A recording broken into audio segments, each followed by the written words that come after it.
Yanaenda kuelekeza hapo jinsi ya kuset. Namba moja, utaenda katika application ya Play Store. Utafungua hapo.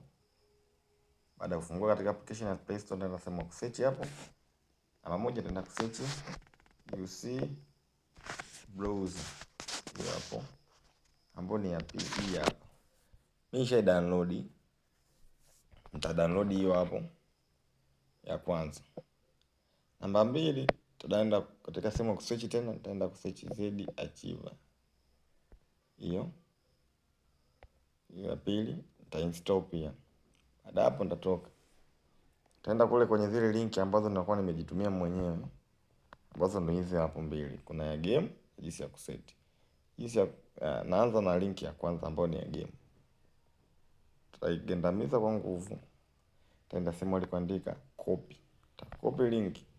Tatoka nje, nitaenda katika application ya UC browser. Ingia katika application ya UC browser kama hivyo. Kija kama hivyo, naenda sehemu ya kusearch pale juu. Tagusa hapo, tagandamiza kwa nguvu mpaka ije neno paste and go. Ndagusa hilo neno la pili, paste and go. Ta paste na hiyo go. Tashuka chini, taenda sehemu ile kuandika generate link. Tagusa hapo. Baada hapo ndaminya sehemu ile kuandika download link. Tagusa hapo. Baada hapo nitashuka chini hadi sehemu ile kuandika download. Tagusa download. Baada hapo ndaminya neno walioandika download to device. Baada hapo utaminya kwenye hivi vinukta vitatu vya ambao vimefuatana na hivyo. Baada hapo tena sehemu ya download. Nitaisubiria hapo game mpaka imalize. Ikimaliza kama hivyo, nitatoka. Tenda katika application ya ZArchiver. Baada hapo nitaenda sehemu ile kuandika download. Baada hapo nitaenda kufungua sehemu ile kuandika UC browser.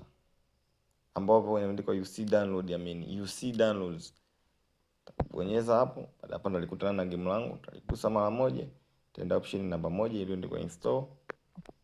Kwa hapo utainstall au utaenda kwenye app yoyote ambayo unaitumia kuinstall. Kama utaenda sehemu ya download kwenye UC browser pale, utaweza kuinstall ukaanza kucheza game yako bila shida.